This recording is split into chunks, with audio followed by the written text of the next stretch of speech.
Bienvenue dans ce troisième épisode de mon podcast sur l'aventure de l'adoption de mon futur frog.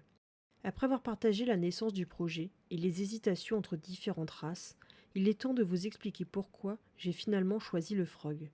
Ce n'est pas qu'une question d'apparence ou de tendance. Derrière ce choix, il y a beaucoup de réflexions et de critères bien précis. Chapitre 3. Pourquoi un frog ? Aujourd'hui, je vous raconte comment ce petit croisement entre bulldog français et carlin s'est imposé comme la meilleure option pour moi, mon mode de vie et mes projets futurs. Comme pour les épisodes précédents, je vais m'appuyer sur quelques questions clés pour donner du rythme à ce récit. Les critères décisifs. Qu'est-ce que je recherchais absolument chez mon futur chien ? Comme j'ai dit dans chacun des épisodes précédents, je recherche un chien, comme ça on verra moins que je dis toujours la même chose. Je recherche un chien qui est très proche de moi, sans être non plus totalement dépendant de ma personne, qui sait quand même un peu se débrouiller, mais qui aime ma présence et qui a ce besoin quand même qu'on soit collé l'un l'autre, mais sans que ce soit vital pour chacun. On sait quand même se détacher, mais c'est plaisant de pouvoir se faire des câlinous et compagnie, et il ne rejette pas le fait de faire des câlins, d'avoir des bisous, parce que j'ai besoin de ce contact. Et le fait que ce soit un chien qui soit physiquement et mentalement prêt à faire pas mal de rando, etc., qui aime la nature, qui n'est pas trop chipoteur sur le temps extérieur ou l'état du sol, et soit capable de crapahuter partout et qui va supporter la chaleur, qui va supporter quand même pas mal de choses parce qu'il va aimer crapahuter partout, mais sans avoir ce côté chien hyperactif qui soit incalmable et infatigable. Quels critères ont compté le plus? Taille, caractère, santé, adaptabilité. Alors celui-là, on parle cette fois-ci uniquement du frog, contrairement aux épisodes précédents. La taille était pour moi importante, même si c'est pas encore très fixé, ça dépend totalement des parents qui ont été choisis et si c'est du F1, F2, F3. Mais moi j'espère en prenant cette race-là, de ce croisement, c'est d'avoir un chien qui au niveau taille va être quand même facilement portable, transportable, à mettre dans un sac, parce que j'ai toujours quand même ce besoin, si jamais on a besoin de faire des franchissements, si jamais pour le transport, que ce soit plus simple, que comme pour l'avoir sur les genoux, pour l'avoir...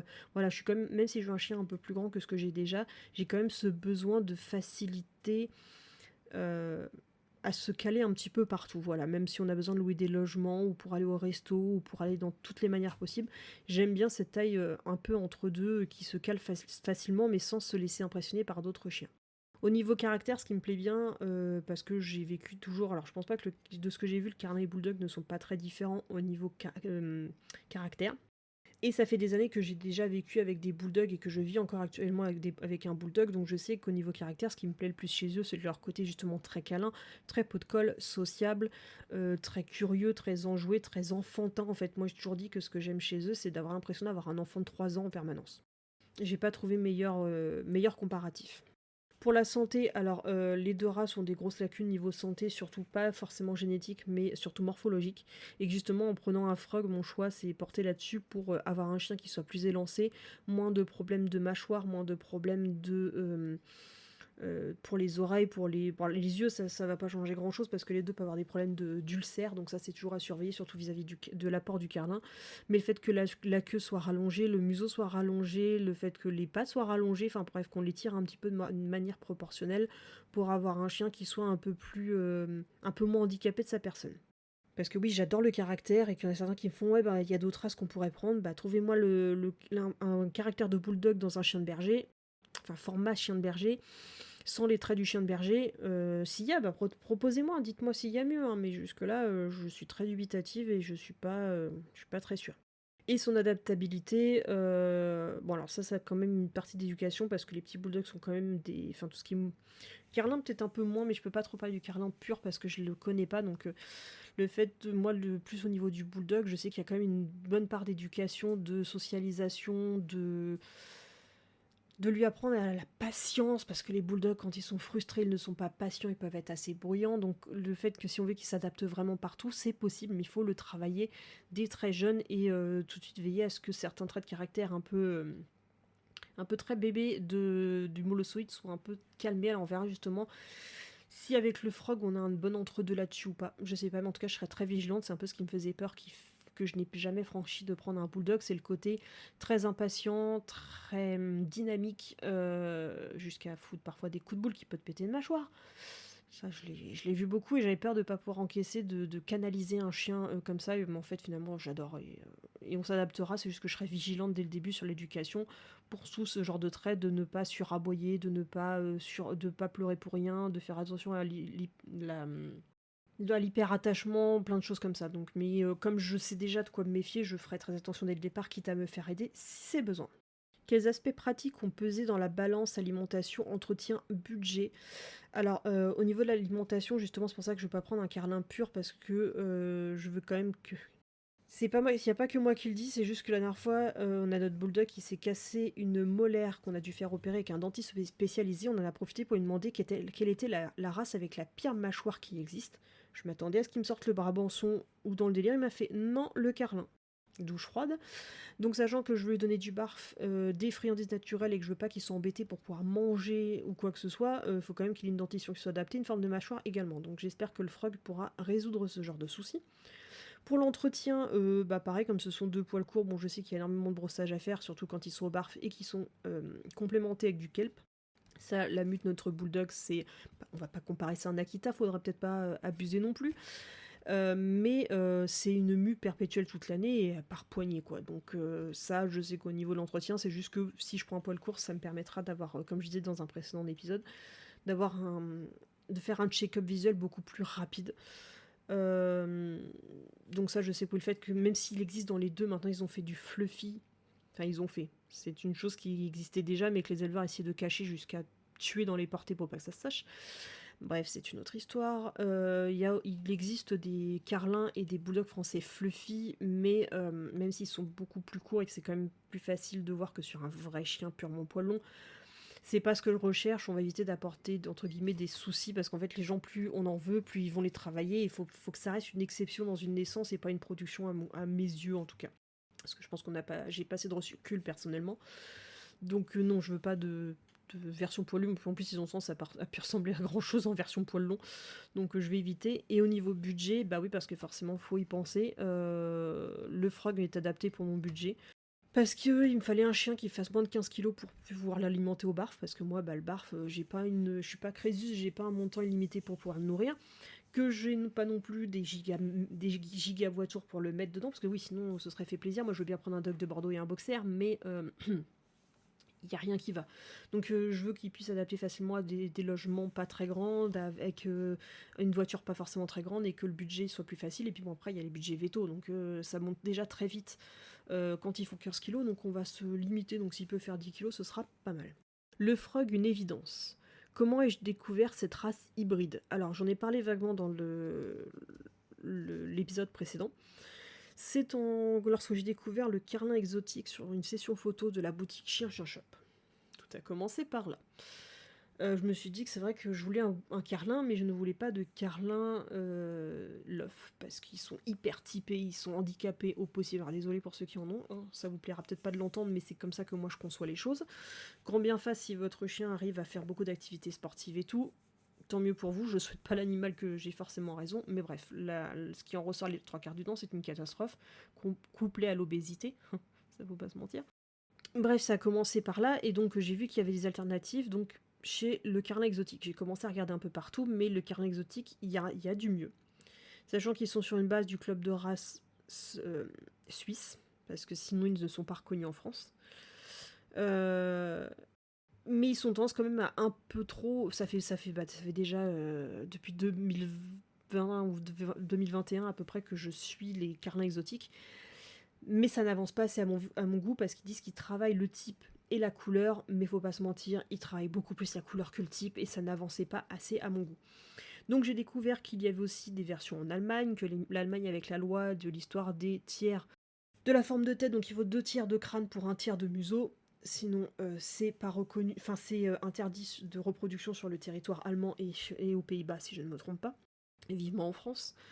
Et c'est là que j'ai commencé à voir de la manière qu'ils étaient créés. Donc, je me suis intéressée au rétromops. Donc, le travail à l'ancienne, version patiente du carlin, version ancienne. Donc, on rallonge le nez, on réélance le corps, etc. Donc ça, c'est pas mal parce qu'il le travaille qu'en pur carlin, donc il n'y a pas de l'apport de race. Alors, normalement, si je dis pas de bêtises, mais après, non, c'était pas ça. Il y a deux termes, alors je les sais plus, ça fait 3 plombes que je les suivais, mais il y avait l'histoire du vieux carlin, comment ils appelaient ça? Bref, il le travaillait en pur carlin, avec à la limite du carlin exotique pour rallonger tout ça, mais c'est très lent, et à chaque fois ils vendent ça entre 2000 et 4000 euros, enfin c'était waouh, je dis ouais, enfin bon, je veux bien avancer dans le soutien, mais on voyait quand même qu'il y avait un sacré budget là-dessus, surtout quand tu prenais ceux qui étaient en Suisse, ça se voit qu'on n'a pas le même rythme de vie financier, quoi. Je dis ouais, c'est cool, mais non. Donc ensuite, il y avait la version donc, du Retromops, où eux, ils apportent pour aller un peu plus vite. Il y a 3 lignées possibles, si je me trompe pas. Il y avait, alors en fait, ils prennent un carlin, et pour très très vite lui rallonger le nez, les pattes, pour vraiment faire un type beaucoup plus santé, Elsie, ils vont rapporter soit, je crois que c'est du Jack Terrier, du Shiba, ou du Jack Russell, si je me trompe pas. Autant te dire que les trois apports de race là ne me plaisent absolument pas. Donc je me suis dit non, je veux absolument pas de terrier. Si je prends un Molosuite, c'est pas pour avoir du terrier dedans. Non merci. Ou du Shiba, ça m'intéresse pas du tout non plus. En plus après avec le Shiba, les têtes étaient trop déformées, il y avait plus rien du carlin, ça me plaisait pas du tout.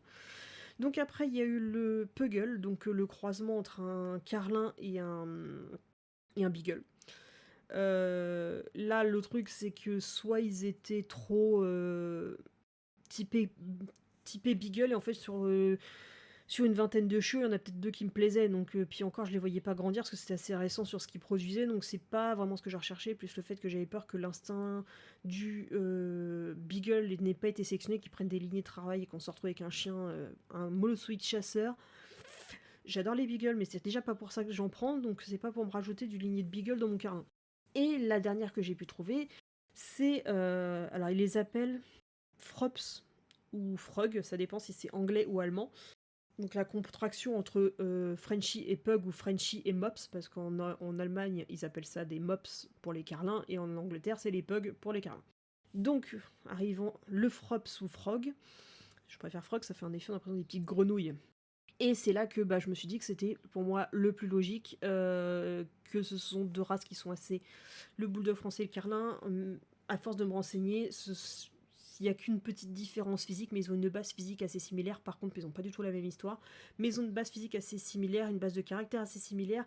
Donc prendre les deux, c'est pas vraiment faire un risque et une bombe à retardement d'un problème génétique ou problème mental qu'on n'aurait pas prévu. Donc je me suis dit, à force de rechercher, que c'était la meilleure option. Alors j'ai du mal à trouver des élevages, et finalement j'ai quand même trouvé un élevage en France. Il y en a d'autres qui commencent un petit peu à se développer, mais c'est assez timide parce que les gens sont pas forcément fans de volontairement prendre du croisé. Mais voilà, comme ça, en plus il y a des portées que je suis déjà depuis 3 ans, donc je vois leur évolution, je vois comment ils sont mentalement, physiquement, et je continue à valider, j'adore. Donc quelle qualité du bulldog français et du carlin me séduisent dans ce mélange? C'est un peu ce que je décrivais depuis tout à l'heure. Donc au niveau du bulldog français, ça va être le côté... ils vont rallonger la hauteur des pattes, ils vont être un peu plus élancés si on a bien encore une fois choisi un bon bulldog français qui soit un peu plus typé ancien et pas un bulldog français hyper tortu, hyper typé dégoûtant. Donc ce serait cette base-là, et le côté caractère du bulldog français que j'adore. Tout ce que je décris depuis le début, un enfant de 3 ans, joueur avec du peps, qui soit très pot de colle, c'est vraiment c'est le chien qui vénère ses maîtres. Et le côté carlin, ce que je disais, c'est que comme ça me permet d'avoir un chien, c'est un bulldog un peu plus petit, sans avoir des bulldogs nains, c'est pas le but, mais qui soit de bonnes proportions, qui rallonge la queue pour avoir moins de problèmes de dos, et qui, moi, je préfère quand même, alors je pense qu'au niveau Titi, il paraît que aussi elles sont penchées les oreilles, s'il y a plus de risques avec des oreilles de carlin qu'avec une oreille de bulldog. Après, on verra ce qu'il y aura dans la portée, parce que des fois ils peuvent ressortir plus typé carlin ou plus typé bulldog, ça dépend ce que la lignée a été travaillée, de combien de pourcentage des deux races il y a dedans. Les compromis et les réalités, ai-je des doutes avant de me fixer sur le frog? Non, parce que par exemple, la dernière fois je me suis quand même renseignée sur le... Comment ils appellent ça? J'ai plus le terme, mais enfin bref, je suis tombée sur une éleveuse qui produit en Bretagne du cavalier King Charles croisé bulldog français. Ouais, je me suis renseignée surtout. En vrai, dans la portée, à mon avis, ils étaient canons. Mais là, typiquement, je ne me lance pas là-dedans parce que les plus gros doutes que j'ai, c'est que déjà que les bulldogs français n'ont pas une santé non plus méga incroyable. Il y a toujours des risques. Le cavalier King Charles est connu pour ses problèmes. Déjà, ce sont 2 brachycéphales. On est sur une base. Mais les cavaliers King Charles, pour moi, une santé qui ont été très détériorées. C'est pour ça d'ailleurs que j'adore le cavalier King Charles, mais que j'en prendrai pas non plus. Petit aparté, j'y ai pensé, j'aurais adoré avoir un cavalier King Charles rubis, mais ils ont des gros problèmes cardiaques, ils ont du mal à évincer des races, et il y a vraiment pour enlever, ils ont beau essayer d'enlever les reproducteurs, etc. Ils ont aussi des problèmes d'hydrocéphalie, donc des cerveaux qui sont comprimés avec beaucoup trop d'eau dans la boîte crânienne. Donc, je me dis, le bulldog, ayant déjà certains problèmes avec sa tête brachycéphale, on va pas lui rapporter une race qui, en plus, a des gros risques de problèmes cardiaques, plus d'autres problèmes de tête. Non, je me suis dit, c'est chercher là. Parce que je veux un chien qui soit sportif, qui fasse de la randonnée. Si je viens derrière, je serais punie de moi-même et j'aurais plus qu'à me mordre les doigts. Si je prenais ce mélange-là et que je me retrouve avec un chien cardiaque. Donc, pour le coup, là, j'aurais eu beaucoup de doutes. Je préfère ne pas me lancer. Ils sont beaux, mais on avait dit on ne fait pas les enfants, on évite de prendre une race pour sa beauté et non pas pour sa santé physique, sa réelle santé. Donc voilà, là pour le coup j'avais un doute, autant pour le frog je n'ai pas de doute parce que les races sont trop similaires et elles n'ont pas chacune une grosse tare qui va venir mettre une lacune à l'autre. Franchement je pense que là pour le coup c'est le genre de croisement qui est réfléchi et pas comme je rigolais parce que j'en parlais avec une amie qui est pas forcément pour les croisements, mais que j'ai expliqué ma façon de raisonner, et que je lui dis oui par exemple tu vas me dire là ils ont tendance à croiser le caniche à tout va, genre moi faire un croisement caniche husky ou caniche boxer, il va falloir me déterminer à quoi ça sert parce que là génétiquement et physiquement je vois pas l'intérêt en fait. J'en vois pas le gros intérêt. Alors que là on a deux petits molosses de à peu près même format, même caractère, etc. On fait juste que d'apporter le meilleur en une seule race.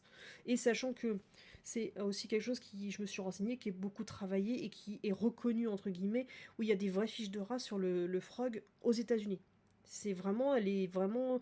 Tout ce que je vous raconte que j'adore, c'est vraiment ce qui a été aussi détaillé vraiment, je ferai peut-être un podcast là-dessus si ça vous intéresse, mais ils ont vraiment fait des fiches détaillées sur vraiment, ils identifient le frog en tant que tel. Donc, quelle inquiétude ou défi potentiel ai-je envisagé? Santé, comportement, éducation. Alors, comme je vous disais, j'étais beaucoup habituée à du chihuahua, etc.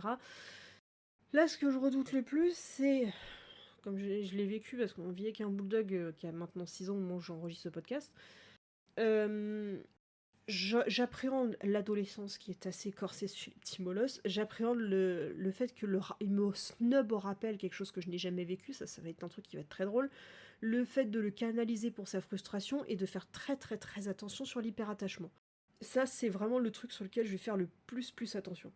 Sinon, au niveau santé, je pense que maintenant je suis un peu vaccinée sur le fait qu'on ait découvert l'état de la mâchoire de notre bulldog à 6 ans. Alors oui, c'est pété une molaire, mais grâce à ça, ou à cause de ça, vous voyez ça comme vous voulez, on a découvert qu'il y avait d'autres problèmes dans sa mâchoire. Donc un truc que je ferai attention, c'est que quand il aura 5 ans le mien, j'irai faire un scanner complet de toute la mâchoire pour pouvoir déceler à l'avance s'il y a des dents à retirer ou des choses à faire avant qu'il y ait des gros problèmes. Voilà, avant qu'il y ait une infection de la mâchoire ou je ne sais quoi, on s'en occupera avant. Et au niveau comportement, je me méfierais le côté carlant. Des fois, il y en a certains qui ont le côté un peu trop kiki-chien à sa mémère qui se mettent à hurler, mais comme jamais. Genre qui ont des comportements de petits chiens le plus agaçant du monde. Donc ça, je serais très vigilant aussi de ne pas le laisser avoir des comportements trop... qui rendent fou. J'ai pas d'autres termes. Pourquoi malgré ces points, j'ai décidé que le frog était le bon choix? Tout ce que je reviens avant, le fait que... c'est deux races qui peuvent ne faire qu'améliorer les choses des lacunes des deux races qui ont depuis des années et qui permettent d'être le meilleur entre deux pour moi qui n'arrive pas à me décider pour les deux et que je peux pas avoir les deux. Donc, meilleur compromis. Un choix de cœur et de raison. Le troisième épisode vient clore la réflexion autour du choix de la race. Le frog, avec son tempérament attachant, sa bouille irrésistible et ses caractéristiques qui correspondent à mon quotidien, s'est imposé comme une évidence. Dans le prochain épisode, je vous emmène dans la préparation concrète de son arrivée, les équipements, l'aménagement du coin dodo et toutes ces petites choses qui rendent l'attente encore plus excitante.